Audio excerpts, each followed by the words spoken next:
Y es un placer hablar desde el Ateneo de Valladolid. No lo es menos el hablar del camino de perfección. Las obras de Santa Teresa, las mayores, ya saben todos cuáles fueron. La vida, un año o dos después, el camino de perfección, todo por 1565, 1566. Después las fundaciones, que la mandó el confesor en Salamanca que las escribiese, obedeció, pero cuando se cansó dejó de escribirlas para reanudarlas después. O sea, obedecía también, cuando la convenía, ¿no? Cuando podía conciliarlo con sus quehaceres. Las moradas, que las escribió en poquísimos meses. Además, mientras se encontraba confinada en Toledo, en Ávila, castigada por los superiores que no veían muy bien la expansión de su reforma, sobre todo entre los frailes. Entre las monjas no hubo tantos problemas. Y las fundaciones, las moradas, la vida y el camino de perfección, escrito poquito después del libro de la vida, una joya literaria reveladora de todo aquel universo espiritual tan rico del siglo XVI, de los afanes de una mujer que lucha pacíficamente, como es natural, pero denodadamente, porque se pierdan los miedos, sobre todo por parte de los varones, de los letrados, a las mujeres orantes. Y este va a ser el tema de la conferencia acerca del camino de perfección, porque ese es su empeño, el manifestado, a lo largo de estos capítulos. Este denuedo y tanta hermosura se encuentran en una de las dos versiones autógrafas, manuscritas. Tenemos que pensar en ello. O sea, el camino de perfección, un ejemplar escrito por ella misma, autógrafo, manuscrito con su letra, con la tinta. Se preocupaba mucho de tener tinta buena y papeles buenos. Sus cartas son una demostración clarísima de la cortesía de la Madre Teresa. Que márgenes, no borra nunca nada, nos va a salir. Corrige ya después, dice, he dicho 25 ¿de qué era? De agosto, pero yo creo que es 23, y así, ¿no? Pero no tacha 25 para poner encima 23, nada, una elegancia, una claridad muy propia de ella. Pues bien, este denuedo, repito, se encuentra en este camino de perfección y uno de los autógrafos se encuentra aquí en Valladolid. Es una gran riqueza que tenemos. Escribió dos veces, ya aludiré a ello, el camino de perfección. Una, que le llenaron de borrones, no la Inquisición, que la Inquisición tuvo que ver nada con Santa Teresa, salvo algo por allí en Córdoba, la de Córdoba, no que sé, es que ahora ya no hacen más que escribir libros sobre la Inquisición, ya casi desde niña, acosaba la Inquisición a Santa Teresa, nada, y no la tenía miedo. Y veremos cómo la criticaba. Así que no fue la Inquisición la que se cebó, sino esos amigos buenos que al leer alguna frase, lo veremos, porque si no llego, que veo que no voy a llegar a todo lo que tengo por aquí programado, el final sí que va a ser eso, leer lo que la borraron acerca de las mujeres orantes y de sus críticas a los inquisidores y a los jueces. Así que esa es la primera redacción, el primer camino de perfección, que escribió dos, después hubo muchas copias que ella misma corrigió.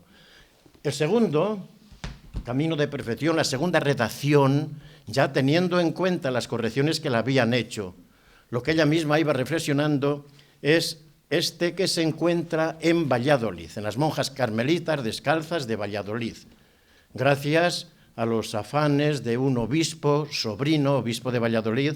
Javier Burriez ha historiado los avatares de esa familia de humanistas, dos monjas poetas aquí en Valladolid. Blanca Alonso Cortés escribió una tesis muy buena en tiempos ya pasados sobre las dos monjas poetisas de aquí de Valladolid, que eran hermanas de este obispo. Pues se las arregló para dejar en Valladolid y en el convento de sus hermanas que lógicamente tenía que haber ido al Escorial con los otros manuscritos, la mayor parte de ellos, de la Madre Teresa, puesto que Felipe II se interesó mucho por tenerlos, no por inquietud cultural, como se pueden imaginar ustedes, sino como reliquias, unas reliquias más preciosas en aquel relicario tan rico de Santa Teresa.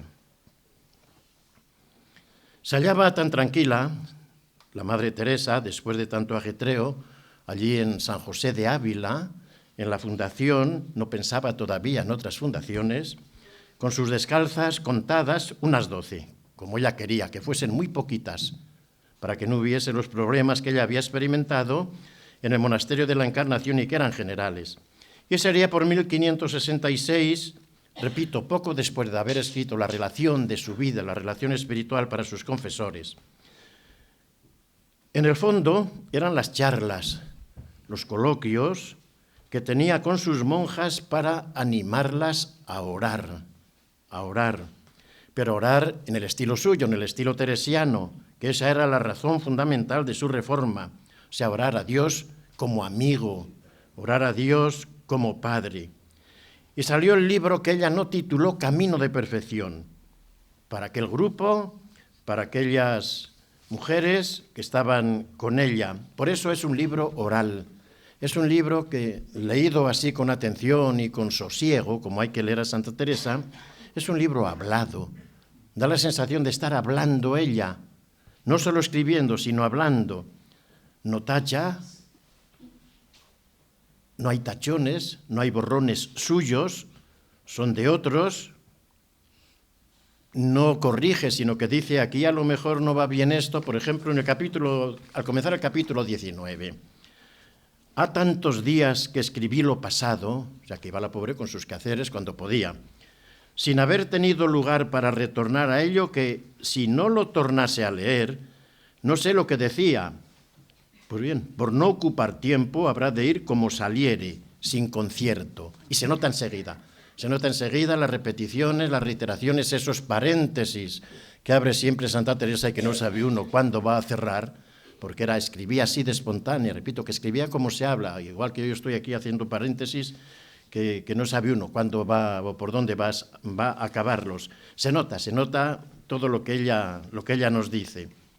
Y después también es un libro hablado, dialogado para lectores, más para lectoras posibles, que no solo son monjas, no tienen que ser solo monjas. A propósito de ello, Juan Antonio Marcos hizo una tesis aquí en Valladolid hace años, este joven investigador que es filólogo, sobre Santa Teresa, mística y subversiva, analizando su lenguaje. Nos dice en un libro que va a aparecer pronto, no en esa tesis, sino en un libro que va a aparecer muy pronto, como uno de los grandes encantos, son palabras suyas, y de los atractivos más poderosos de Camino de Perfección, sin duda alguna, y de los rasgos más peculiares del estilo y lenguaje teresianos, es esa asombrosa capacidad para escribir dialogando con todo el mundo.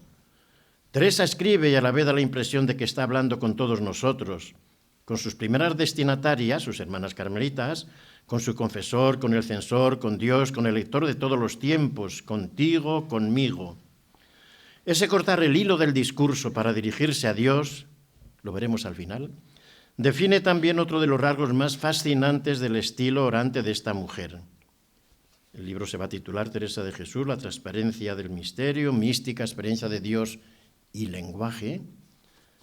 O sea, que va para todos. Por tanto, podemos acercarnos a este libro con la mayor de las naturalidades.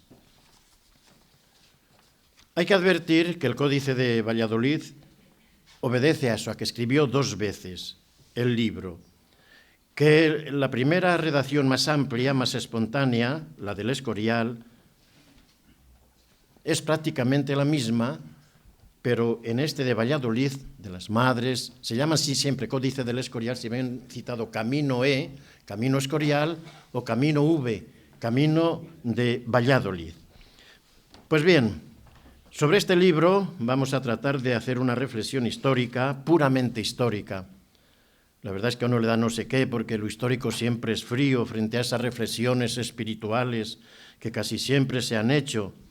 Es decir, el interés se centrará en tratar de conocer mejor a Santa Teresa, en sorprenderla en su tiempo, en su mentalidad, en cuando escribía el Camino de Perfección, tratando de evitar el anacronismo frecuente, de acomodarla a nuestra mentalidad. Son esos esfuerzos por situarla a ella en nuestro ambiente, Tratar de Santa Teresa, modelo de la opción preferencial por los pobres. Pues no, señor. Ella nos dice que que le costó mucho el tener esa sensibilidad hacia los pobres. Santa Teresa, modelo que se va a hablar, hay un congreso en Ávila dentro de nada, yo no sé por dónde van a salir, pero bueno, Santa Teresa y el sentimiento de ecumenismo, ya que está cerca la semana de los cristianos. Pues no, señor, ella dice, basta que lo digan los luterarios para hacer todo lo contrario, los luteranos para hacer todo lo contrario. Pero bueno, eso sería tema para otras conferencias, que si no a este paso me da a mí la sensación de que no voy a acabar. Bien, el proyecto de la Madre en este libro, aunque como todos los escritos de Santa Teresa interpelen a toda clase de lectores, lo hemos oído, puede decirse que Camino de Perfección es una arenga de una mujer para mujeres, para que pierdan los miedos a tantos enemigos como tenían las mujeres orantes. Entonces se sabía muy bien a quiénes obedecían estos miedos. Hoy nos podemos preguntar, pero bueno, ¿por qué iban a temer? No faltaría más.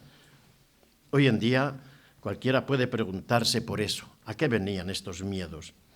Y aquí sí que se hace inevitable la mirada histórica, el esfuerzo por acercarnos a aquellas condiciones, a aquellas mentalidades, a aquella espiritualidad tan distintas a las de ahora, se mire como se mire. Me explico.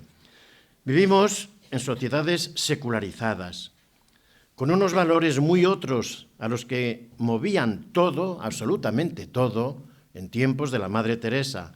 Y es que aquellas eran sociedades que se han dado a llamar sacralizadas. No acaba de agotar esta expresión todo lo que ha de suponer lo que eran aquellas sociedades, pero bueno, no se ha encontrado otra expresión menos inadecuada. Sacralización, pensemos en aquel tiempo. El suyo era un tiempo de sacralización, un tiempo largo durante el cual la referencia de todo estaba relacionada con lo religioso.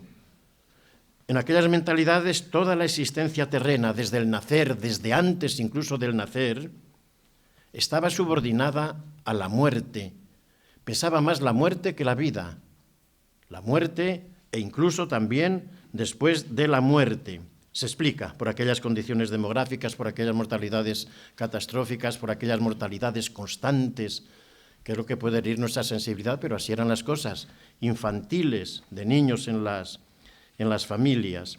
Era tan frágil y tan expuesta a la vida que se explica su comparación con la otra, con la que era segura, con aquella vida que es por la que había que cuidar, que duraba, como decían dos niños muy pequeñitos, que estaban leyendo las vidas de los santos, el Flos Santorum, allí en Ávila, cuando vean la casa de la Santa, se fijan en el jardín, pues teóricamente allí es donde estaban aquellos dos niños, Teresa y Rodrigo, y querían ir a que los descabezasen para morir como aquellas mártires, Santa Úrsula y las 11.000, no digo nada, de las que era muy devota Santa Teresa, así, para que los descabezasen y llegara a esa vida para siempre, siempre, siempre.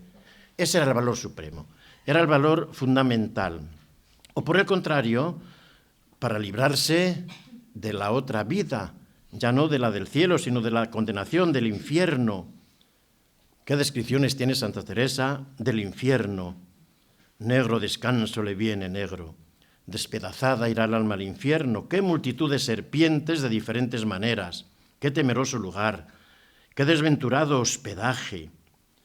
Pues para una noche, una mala posada, no hay quien la sufra, si es personas regaladas, que son los que más deben de ir allá, pues posada de, contraste, para siempre, siempre, para sin fin, ven el cielo, vida para siempre, siempre, siempre, infierno, una posada de la que no puede uno salir, porque tenía tales experiencias, o las iba a tener, de las posadas, y por lo que le contaban, que se explica uno esto, que al infierno le comparase con una posada de la que no se puede salir, y esa es la diferencia que hay entre estas posadas de aquí, que se puede uno mudar, pero de la posada del infierno no puede uno mudarse nunca. ¿Qué pensáis sentirá aquella triste alma? Que no queramos regalos, hijas, bien estamos aquí, todo es una noche en una mala posada. Miren dónde lo dice, en el Camino de Perfección.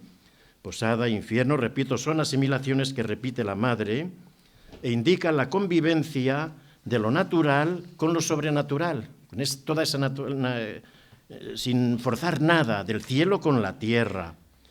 las protecciones de los santos, las convivencias ángeles, tierra, demonios, tierra, humanos, de manera que en aquellas mentalidades no solamente había que medir para saber los habitantes que había en la tierra, no eran muchos en tiempo de Santa Teresa, en España serían unos 7, no, ya había crecido un poco, unos 8 y pico millones, pero ya no solo eran humanos, sino que también había ángeles y demonios. Ya se creía entonces en que cada uno tenía un ángel protector, el ángel de la guarda. Así que, y todos estaban aquí con la mayor de las naturalidades. Además, los demonios. Claro, se han estudiado pues, los miedos, miedo a los demonios, pero no se acaban de estudiar las seguridades. Y Santa Teresa se reía de los demonios.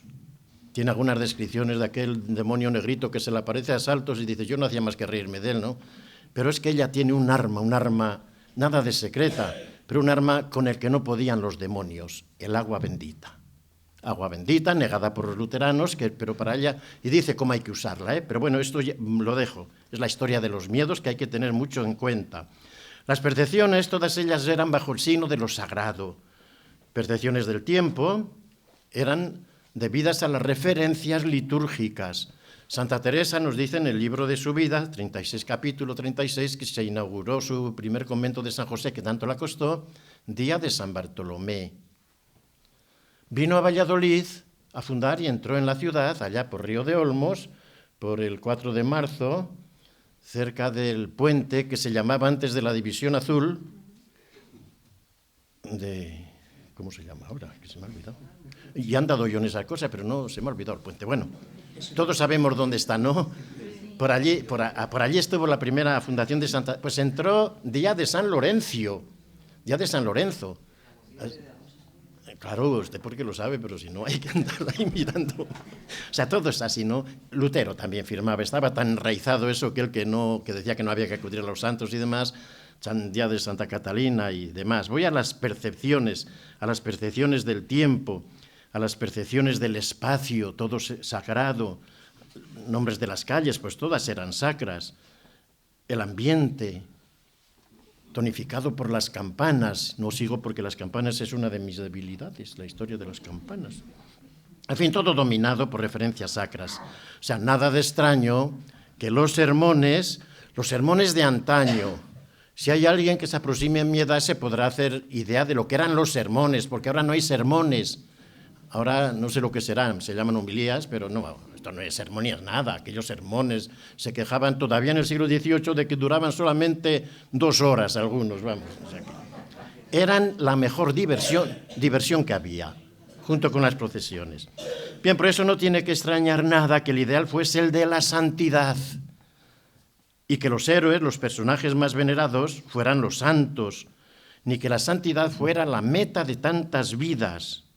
O sea, que la perfección era una meta anhelada, y lo era sobre todo para los sectores amplios de espirituales que había por doquier, y no solo en los claustros, ni no solo en el clero. La perfección, durante siglos, durante mucho tiempo, se cifró en el rigor.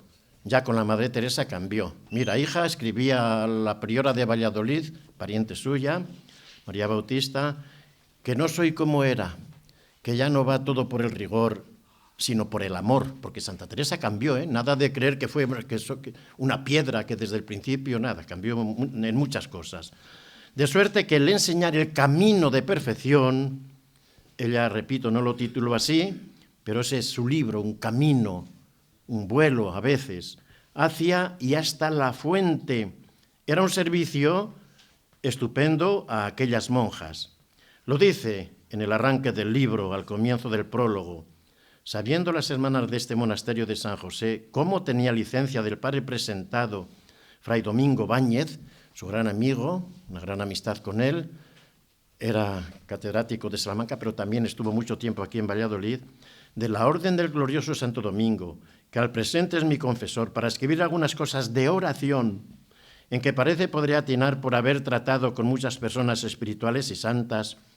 Me han tanto importunado les diga algo de ella, que me he determinado a las obedecer. Es el prólogo del camino de perfección, y en este mismo prólogo ya no se ahorra lanzar un par de invectivas contra los letrados y contra los varones que quieren cercenar esos derechos de la mujer por ser mujer, a orar. Sé que no falta el amor y el deseo en mí para ayudar en lo que pudiese a estas almas.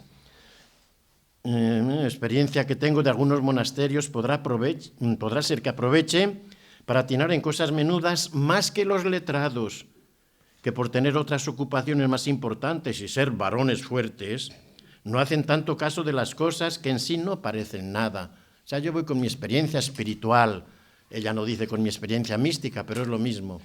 Eso no acaba de cuadrar con las ideas de esos varones tan serios que están ocupados en unas cosas que vamos, que no, así no parecen nada. Y a cosa tan flaca, como somos las mujeres, ojo, cuando Santa Teresa en sus escritos, sobre todo en Camino de Perfección, dice soy ruin mujer, como tan flaca por ser mujer, llega una invectiva contra los varones después. Eso es casi un principio, un axioma que pocas veces rompe ella. A cosa tan flaca como somos las mujeres, todo nos puede dañar, porque las sutilezas del demonio, tal, y como ruin, heme sabido mal defender, y así querría escarmentasen mis hermanas en mí. No diré cosa que en mí o en otras no la tenga por experiencia o dada en oración a entender por el Señor. Así que la oración. ¿Pero oración para qué? Pues oración por la Iglesia, por las necesidades de la Iglesia, por las precisiones de la Iglesia. Pero ojo, no por la de 2015, sino por la de 1565-66, después de 1559. O sea, la Iglesia del Rey, la Iglesia de Felipe II, la Iglesia de la monarquía, no la Iglesia de Roma que no entra en el horizonte mental de Santa Teresa. Era la Iglesia de aquí, la Iglesia regalista. Es cierto que quien lea Moradas, quien lea el mismo camino, quien vaya a fundaciones, verá como en los prólogos siempre dice, y esto lo someto todo esto a la Santa Iglesia romana. El romana siempre va puesto arriba, después. Cuando no es por otra mano, a ella no le sale. ¿Por qué no? Porque así era aquella Iglesia regalista, además con sus problemas propios. Digo que era regalista, que era del rey, regalismo real, más que del Papa, porque el Papa estaba muy lejos. Padre Tarsicio de Azcona, que ha analizado bien aquellas condiciones, dice que el Papa no entraba en aquellos horizontes. No solo eso, sino que a veces la política del Papa no coincidía con la política de la monarquía española. Decía Felipe II a propósito de Roma, no digamos que personalmente del Papa, porque los papas del tiempo de Felipe II, ninguno de ellos fue favorable a la política de Felipe II. Yo os certifico que me traen cansado en Roma y cerca de acabárseme la paciencia por mucha que tengo, decía Felipe II. Sí debía tenerla así. Y veo que si los estados bajos fueran de otro, hubieran hecho maravillas porque no se perdiera la religión en ellos. Y por ser míos creo que pasan porque se pierda, porque los pierda yo, para los herejes, ¿no? Bien, la Iglesia vivida entonces en Castilla, por tanto, la Iglesia de la Madre Teresa era aquella, la del Rey, pero con problemas y necesidades propias. El compromiso sustancial, incondicional, era el de luchar contra la herejía. Hoy a nosotros esto de herejía pues no nos suena nada, ¿no? Vamos, no nos suena nada, entre otras cosas porque ya no hay herejías. Para ser hereje se necesita mucho, o se necesitaba mucho. Hablemos en términos también históricos. Pero es que entonces era lo que subordinaba en toda la política. La guerra, aunque a veces la guerra contra la herejía coincidía con los intereses dinásticos de la monarquía, pero bueno, eso era natural. Otra alternativa, la de la Madre Teresa, en vista de la ineficacia de los medios bélicos y del otro medio, el interior, el de la Inquisición, para garantizar la ortodoxia, es que me estoy haciendo un esfuerzo mental para ver qué en realidad podría ser hoy comparable con la de la ortodoxia y me viene, pero no acaba, no era más aquello, la de democracia. Se estremece uno, ¿no?, cuando la democracia y eso, bueno, pues entonces era la ortodoxia y para eso estaba la Inquisición, que era como una especie de ministerio de la monarquía. El Consejo de la Inquisición. Pues bien, ella no iba por esos remedios, sino su oferta era la de paz, la de oración y sobre todo de mujeres. Más aún, por grupos de mujeres orantes. Esos eran sus conventos, para eso los fundó. Para eso comenzó el de San José de Ávila y para eso empezó también la expansión posterior con 16 conventos en tan pocos años. La verdad es que ya les hablarán de las fundaciones, pero no se explica uno cómo aquella mujer en aquellas condiciones, con aquellos medios de comunicaciones, con el sistema hostelero ese del que habla ella, de las posadas, con los fríos, bueno, no se explica uno cómo pudo hacerlo. Para las orantes escribió el camino de perfección, o sea, para animarlas a ayudar a esa iglesia necesitada de ellas. Oigamos cómo se expresa en el capítulo primero. En este tiempo, o sea, 1566, en 1567, cuando está ella tan tranquilita todavía en San José de Ávila, vinieron a mi noticia los daños de Francia y el estrago que habían hecho estos luteranos y cuánto iba en crecimiento esta desventurada secta. Llegan a la clausura suya, y era muy clausura, llegaban todas las noticias. Bueno, si nos damos cuenta, repasamos lo que escribió allí en San José de Ávila, pero bueno, ¿cómo podía estar informada esta mujer? Esta propaganda llegaba de parte del rey a todos los conventos, pidiendo oraciones, pidiendo por las guerras contra los herejes, y son los mismos términos casi que se registran en la propaganda de Felipe II. Dióme gran fatiga, y como si yo pudiera algo fuera algo, lloraba con el Señor, y le suplicaba remediase tanto mal. Parecíame que 1000 vidas pusiera yo para remedio de un alma de las muchas que allí, en Francia, se perdían. Y como me vi mujer y ruin, e imposibilitada de aprovechar en lo que yo quisiera en el servicio del Señor, y toda mi ansia era, y aún es, que pues tiene tantos enemigos y tan pocos amigos, que esos fuesen buenos, determiné hacer eso poquito que era en mí, procurar que estas poquitas que están aquí hiciesen lo mismo, y que todas ocupadas en oración por los que son defendedores de la Iglesia, y predicadores, y letrados que la defienden, ayudásemos en lo que pudiésemos a este Señor mío que tan apretado le traen a los que ha hecho tanto bien, que parece le querrían tornar ahora a la cruz estos traidores y que no tuviese a dónde reclinar la cabeza. Esa era la imagen de los herejes de fuera que tenía la Madre Teresa, la de la propaganda.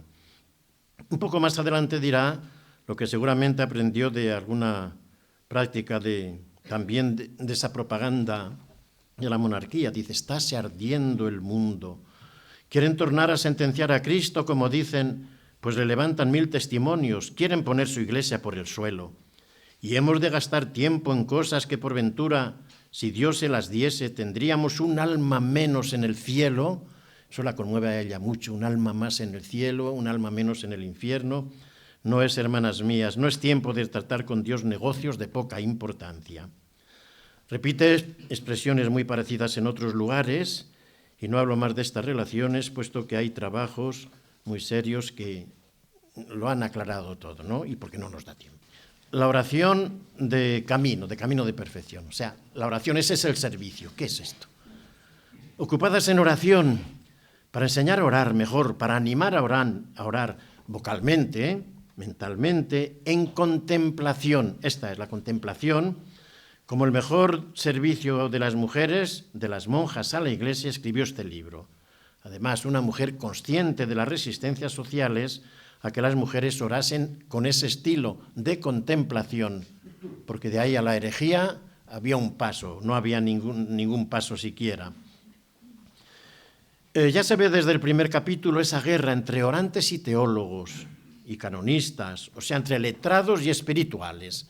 Veamos aquel mundo religioso, espirituales por una parte. Carranza, la Inquisición aquí, le cogió al Fray Luis de Granada, el maestro Ávila, aunque el maestro Ávila participaba también de ser letrado. O sea, letrados y espirituales por una parte, y Melchor Cano, o sea, la teología oficial, la de los autos de fe de Valladolid, del inquisidor general Fernando de Valdés, que estaba conducido ideológicamente por Melchor Cano. Fue un debate apasionado que demuestra el fervor por la oración y los miedos a la oración de las mujeres, estas dos cosas. Por el primero, por el entusiasmo, tuvieron tanto éxito aquellos libros de oración Hoy tenemos nuestros bestsellers, que dicen, ¿no? Nuestros libros más leídos o más comprados o más vendidos. Entonces eran los libros espirituales. Y entre todos, Fray Luis de Granada fue un testigo excepcional de esta demanda. Su libro de la oración, Tratado de la Oración, su guía de pecadores, el cronista del colegio de aquí de San Gregorio, por donde pasó Fray Luis de Granada, y donde se formara Fray Luis de Granada, exclama alborozado ante el ansia universal de la oración tal como se vivía en el tratado impreso en 1554, antes de 1559, Valladolid, autos de fe, libros prohibidos que venían prohibidos antes, pero entonces con más rigor. Es una fecha decisiva en esta historia de España, en esta historia de las mentalidades, en esta historia de la cultura. Un poco antes, 1554, dice el cronista, traían las niñas de cántaro debajo del brazo, el libro de la oración. Las fruteras y verduleras los leían cuando vendían y pesaban la mercancía.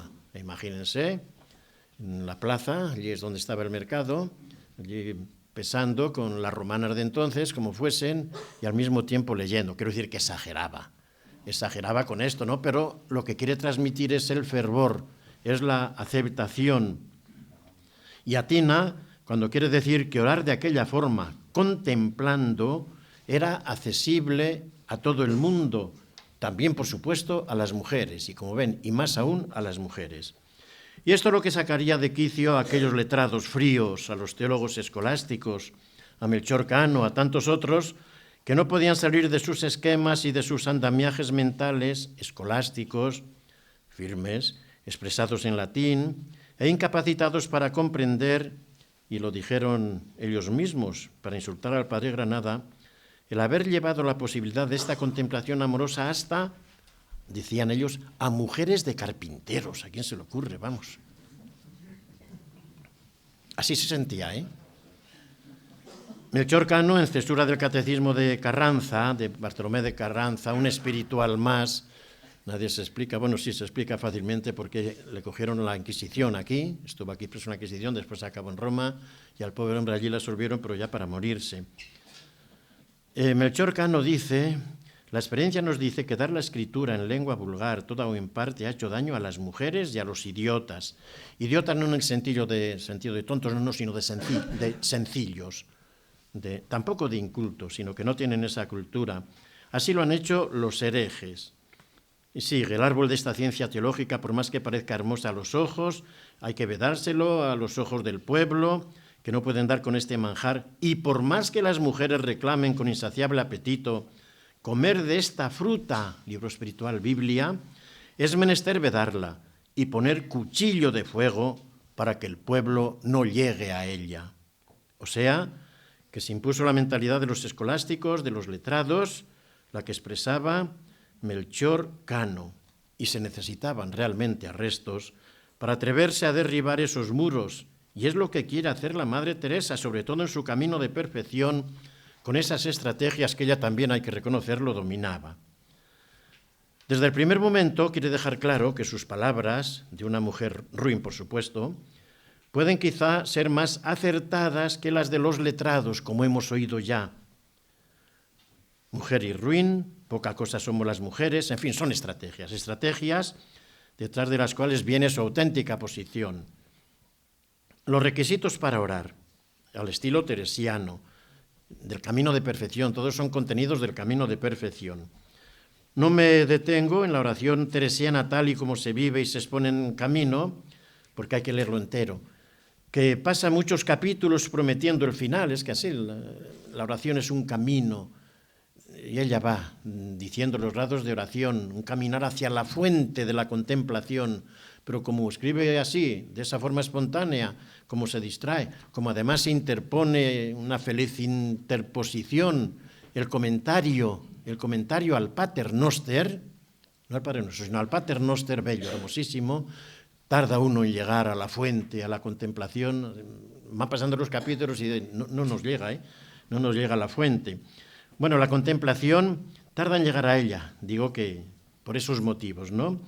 Y en lo que emplea más tiempo y más páginas es en animar a osar entrar por este camino de perfección. en superar los obstáculos.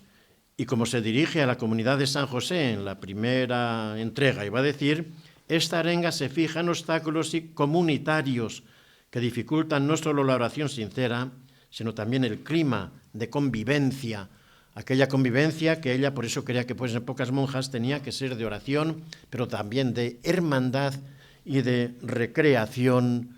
Como decía un novicio que vino aquí por San Lorenzo, cuando vino aquí ella a fundar en primera instancia, tenía ya dos candidatos para ser carmelitas descalzos, y aquí vino a aprender de ella Fray Juan de la Cruz. Y aquí, San Juan de la Cruz aprendió la descalcez. No debieron estar en todo de acuerdo, porque ella dice, tuvimos algunos negocios. Y realmente Duruelo no era lo que quería Santa Teresa, pero ese es otro problema.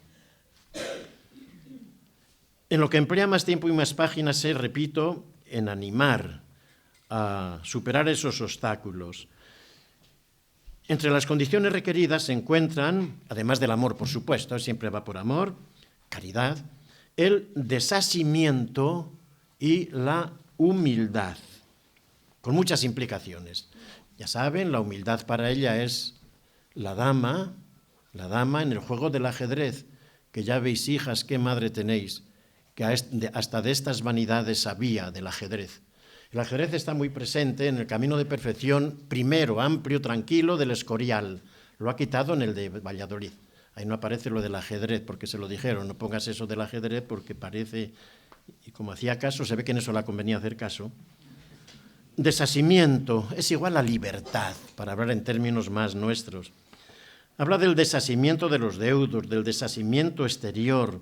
Y en el capítulo 10 se centra en el otro, en el interior, en el de nosotras mismas, puesto que en ello, dice, hay muchas cosas para quitar esta santa libertad de espíritu que pueda volar. O sea, el camino de perfección no solo es viaje, no solo es camino, también es vuelo, a su hacedor, sin ir cargada de tierra y de plomo, dice ella, términos muy actuales. Desasimiento del propio del cuerpo y la enfermedad. Hay bastantes estudios sobre la percepción que tiene Santa Teresa del cuerpo, y es interesantísimo el ver cómo habla ya de su infancia, cómo habla de adolescente, ya cómo cuidaba su cuerpo, y después ya cuando le da por decir que está vieja y agotada, vieja y cansada, pero aquí en Valladolid cuando se lo dice el padre Ripalda, está aquí, ya ha pasado mucho tiempo, hacia el final de la vida, tiene que ir a fundar a Palencia, porque allí está don Álvaro de Mendoza, el obispo, que era obispo en Ávila cuando hizo la primera fundación, y doña María de Mendoza, la fundadora, la gran bienhechora de aquí. Tiene que ir a fundar a Palencia, pero ella, como creía que era pobre, Palencia no quería fundar allí. No entro ya en esos motivos, que son para otra conferencia. Y le dijo el padre Ripalda, esos miedos que tiene ir a fundar a Palencia, dice, es de vieja, que es ya vuestra merced, vuestra reverencia. Cuando ella 2 años después lo narra, dice, pues no sé por qué me dijo eso, porque más vieja soy ahora y no tengo esos miedos. No sea, ella lo decía de sí misma, pero que no se lo dijesen los demás. Bueno, esto es algo forzado. No es forzado, ¿no? Pero bueno, no viene a cuento tampoco. Trata de lo que pueden obstaculizar este vuelo, este camino, ciertas enfermedades. Ciertas enfermedades incompatibles, dice ella, con la vida común, de fraterna, de religiosas, que somos tan amigos de nuestra salud que es cosa para alabar a Dios la guerra que dan a monjas en especial y aún a las que no lo son. Mas algunas monjas no parece que venimos a otra cosa al monasterio sino a procurar no morirnos. Madre mía. Puede parecer dura su posición ante las enfermas, pero ya se sabe que se trata de enfermedades explotadas o de enfermedades de enfermas, de enfermedad, de miedos infundados a perder la salud, en su lenguaje, de miedos del demonio que nos comienza a amedrentar con que nos faltará la salud para no hacer nada. Se trata de tormentos que ellas mismas se dan, alentados a veces por los confesores, que luego temen nos hemos de matar a penitencias. Y eso que se ha autocensurado en el camino de Valladolid, porque en el del Escorial era más tajante, contra la manía de no cumplir con las normas, con la regla sencilla, en el silencio, en coro, porque apenas dice, Nos ha venido la imaginación de que nos duele la cabeza cuando dejamos de ir al coro, que tampoco nos mata.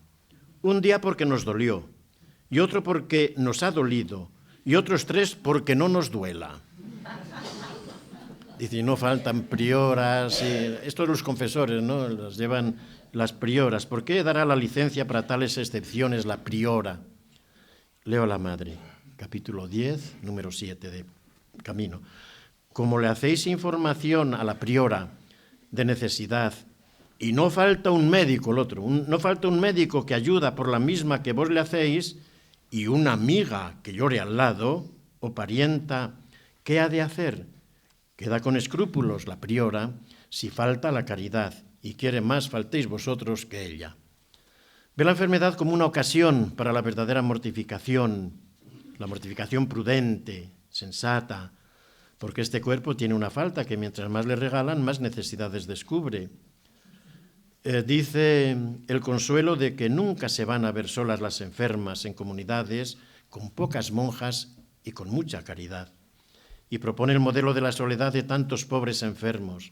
Y propone también como modelo, o más bien como contramodelo, y hay que fijarse mucho en ello, dice la santa, a las casadas, o mejor, a las malcasadas. Las monjas tenían mucha más libertad que las casadas. Vivían mucho mejor que las casadas. No entraban las pestes en los conventos. Tenían el mejor esposo. Tenían la mayor riqueza familiar, un sentido de familia que no existía afuera, con esos fundadores que se llaman padres, patriarcas, y no digamos nada, el fundador de la Orden de la Madre Teresa, la más antigua, que era San Elías. Así lo creían, después ya se darían cuenta de que es imposible de que hubiese una orden religiosa antes de Cristo, pero bueno, así se creía, así se creyó, y verán imágenes de San Elías en las iglesias de los carmelitas. Y si van a la exposición que se inauguró ayer, verán un hermosísimo San Elías, de una iglesia de carmelitas tiene que ser. Habla de las casadas, iba a propósito de eso, que no tenemos que ver tantísimas monjas como existían, de verdad, que vivían mejor que las casadas. Santa Teresa lo dice 1000 veces, vamos. Un recurso frecuente en sus escritos viene a decir que peor es el estado de matrimonio para la mujer que el de monjas, puesto que estas son lo que les he dicho.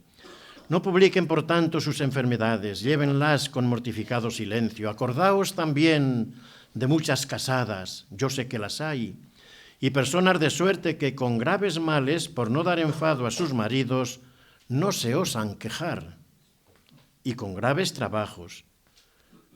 Pues es una mujer, capítulo 11, pues es una mujer muy mal casada, y porque no sepa su marido lo dice y se queja, pasa mucha malaventura sin descansar con nadie. ¿Y no pasaremos algo entre Dios y nosotras de los males que nos da por nuestros pecados? En todo se aclara cuando ella dice que no se refiere a males recios, cuando hay calentura mucha, sino unos malecillos que se pueden pasar en pie. Es mucho más fuerte cuando trata de las enfermedades en las fundaciones, en el libro de las fundaciones. El otro desasimiento de la honra y los agravios son más sutiles y más temerosos, y puede resumirse en algo tan cordial, tan profundamente enraizado en aquella sociedad, que lo estará más todavía algo después, como es la honra, el desasimiento de la honra. Esta palabra de la honra en Santa Teresa, como ya hay posibilidades de dar enseguida, te salen las veces que usa honra o que recurre a honra, está omnipresente en toda su polisemia para ser rechazada, la negra honra, los negros puntos de honra, que incluyen en primer lugar el linaje. El linaje tenía que ser un linaje limpio, un linaje, esto del linaje limpio a nosotros no nos dice nada, pero es que entonces tenía que ser, si querían ser honradas las personas, de ascendencia limpia de mezcla con judíos y con moros, la limpieza de raza, el no descender de judeoconversos, el no pertenecer a ellos, a los otros, a los marranos, bueno, Jiménez Lozano tiene unos análisis muy agudos y muy hermosos, además también escritos, como escribe él, con esa finura intelectual además, sobre estos problemas aplicados también a la Madre Teresa. La Madre Teresa aborrece esta honra con todas sus implicaciones, como pestilencia en sus conventos, en los que, ya se lo he dicho, no entraba la peste. No solía entrar la peste, ¿eh? Cuando había asaltos de la peste urbanos, los conventos de monjas, porque los frailes, como tenían que salir y demás, eran más respetados. Quizá haya sido una de las críticas más inteligentes de aquella obsesión por la honra, la Madre Teresa.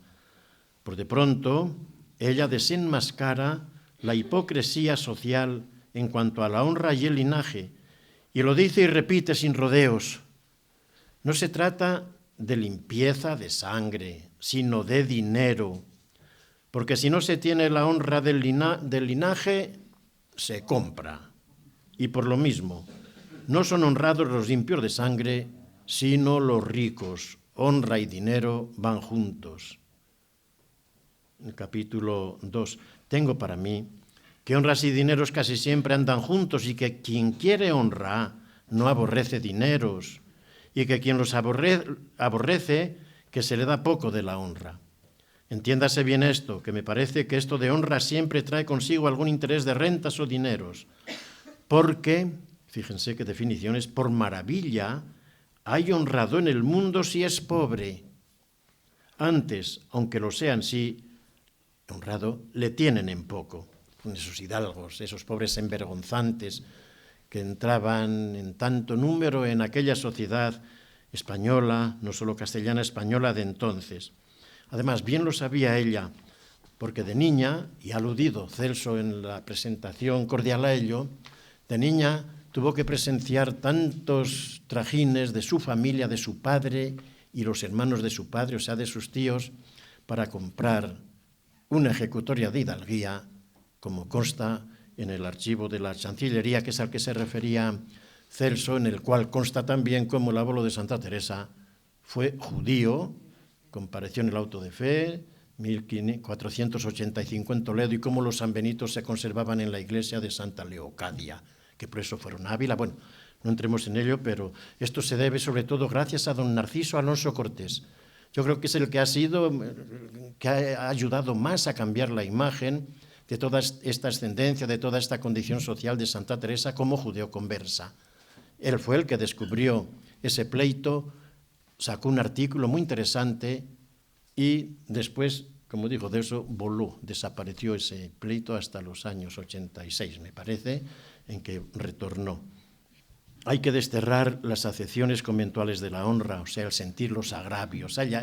Es que es incompatible con su carácter, que ande con ascendencias, con linajes en los conventos, con honra, que son otras cosas también. Trata de estas palabras, el capítulo 36 dice, trata de estas palabras del Pater Noster, dimite nobis, y perdónanos nuestras deudas como nosotros perdonamos a nuestros deudores, deudas, agravios. Veis aquí cómo los santos se holgaban con las injurias y persecuciones, porque tenían algo que presentar al Señor cuando le pedían. En vuestro nombre les pido yo que se les acuerde de esto y no hagan caso de unas cositas que llaman agravios, que parece hacemos casas de pajitas como los niños con estos puntos de honra. Sigo más, mirad, hermanas, que no nos tiene olvidadas el demonio.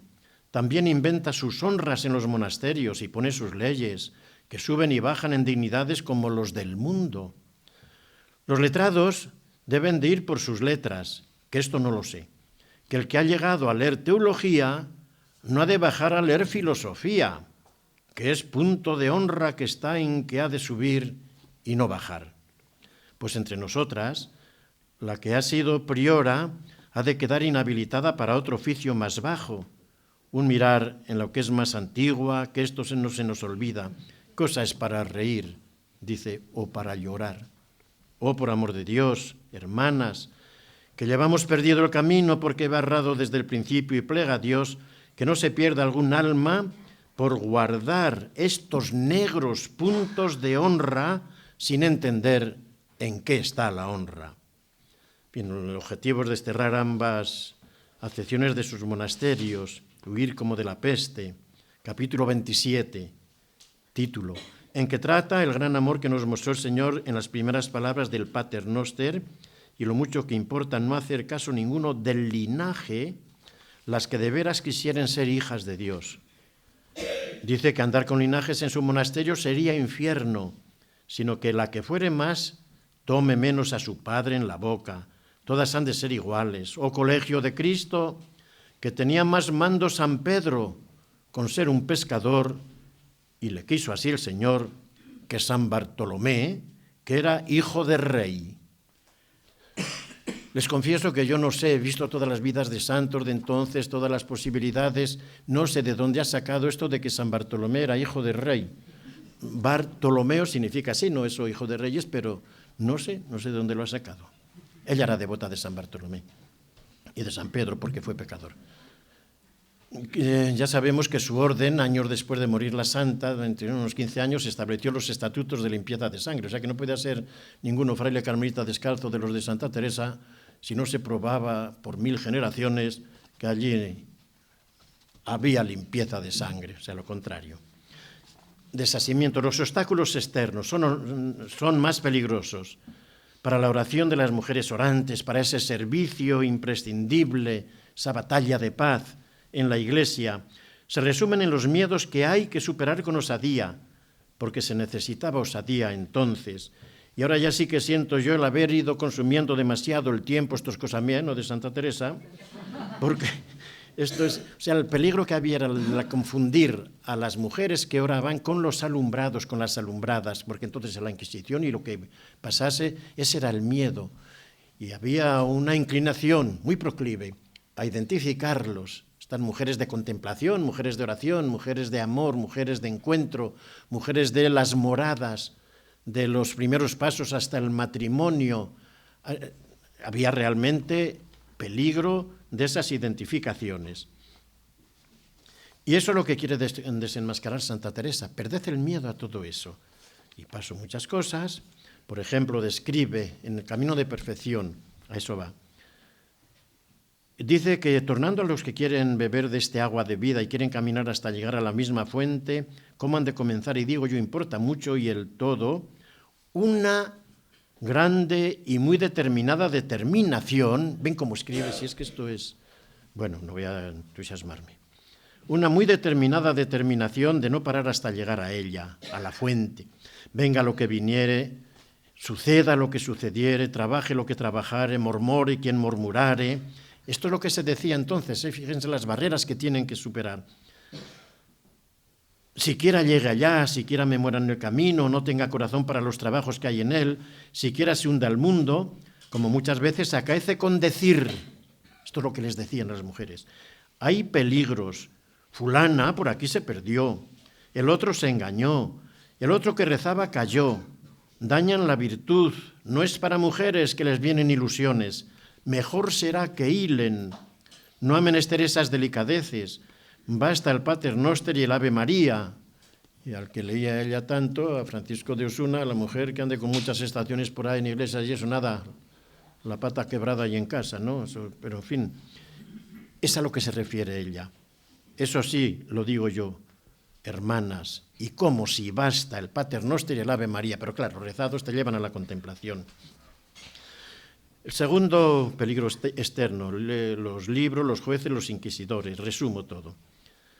La política inquisitorial se impuso en tiempos de la Madre Teresa en 1559 y ella tiene una de las críticas más agudas que se hicieron a la Inquisición desde dentro, porque era muy fácil criticar a los monjes que habían huido de Sevilla, pero que andaban por Suiza o por Wittenberg o por Inglaterra, a la Inquisición. No, de aquí. Ella se queja cuando le quitan los libros en castellano, 1559 aquí en Valladolid, se queja por no poder leerlos ya, por no tener más que los en latín. No tengas pena, le dice Dios, que yo te daré libro vivo. Su majestad ha sido libro verdadero donde he visto las verdades, bendito sea tal libro. No te preocupes, no sufras por esos inquisidores, por esa Inquisición, que aquí tienes el mejor libro, que prohíban los que quieran ya. Es una especie de reto a la Inquisición para que no le quitase esos libros. Repite una y otra vez en camino, y no os podrán quitar libros, que si sois estudiosas y teniendo humildad, que no os podrán quitar libro, que no os quede tan buen libro. E insiste con palabras más fuertes aún, y que fueron quitadas en el camino de Valladolid, pero que sin embargo en en la primera redacción más amplia están: haced bien, hijas, que no os quitarán el Pater Noster y el Ave María. El corrector puso al margen: parece que reprende a los inquisidores que prohíben libros de oración. Pues bien, ambas cosas, texto teresiano y palabras del censor, fueron borradas, fueron tachadas por un tercero. Pero tanto que lo reprendía, ¿cómo no? En críticas sin precedentes, inesperadas, repito, en el interior de la monarquía. Ahora bien, donde plasmó todo su dolor, todo su enojo, por el cerco tramado por inquisidores y letrados a las mujeres, fue en un pasaje seguramente el más conocido y expresivo de su sentir. Como era de esperar, fue tachado con tanto miedo por el censor amigo, no por la Inquisición, que hasta prácticamente hace muy poquitos años no se ha podido descifrar del todo, y hasta hace menos años todavía quedaban un par de palabras. Lo tacharon así, con mucho rigor. La madre se autocensuró y no lo incluyó en la redacción revisada. Y con esta lectura no se ve claro, yo lamento. Esto es todo lo borrado. Lo han borrado además de tal manera que es imposible leerlo. Con letras al revés, una técnica de borrar. Bueno, ¿y qué decía aquí? Pues decía lo siguiente. Con ello acabo, aunque queden muchas cosas por decir, con estas palabras de Santa Teresa. Aunque os quieran quitar esto, no cedáis. Las mujeres tienen derecho a la oración, a esta vida espiritual. Tienen derecho a pesar de estos jueces, que naturalmente son todos hombres, lo dice ella. Parece, en el capítulo 4 es donde está borrado todo eso. Parece atrevimiento pensar: yo he de ser alguna parte para alcanzar esto. Confío yo, Señor mío, en estas siervas vuestras que aquí están, que veo y sé, no quieren otra cosa, ni la pretenden, sino contentaros. Por vos han dejado lo poco que es bien. Pues no sois vos, Criador mío, desagradecido, para que piense yo daréis menos de lo que os suplican, sino mucho más. Ni aborrecisteis, Señor de mi alma, cuando andabais por el mundo, las mujeres. Antes las favorecisteis siempre con mucha piedad, y hallasteis en ella tanto amor y más fe que en los hombres. Vamos, dicho, las mujeres valen más que los hombres.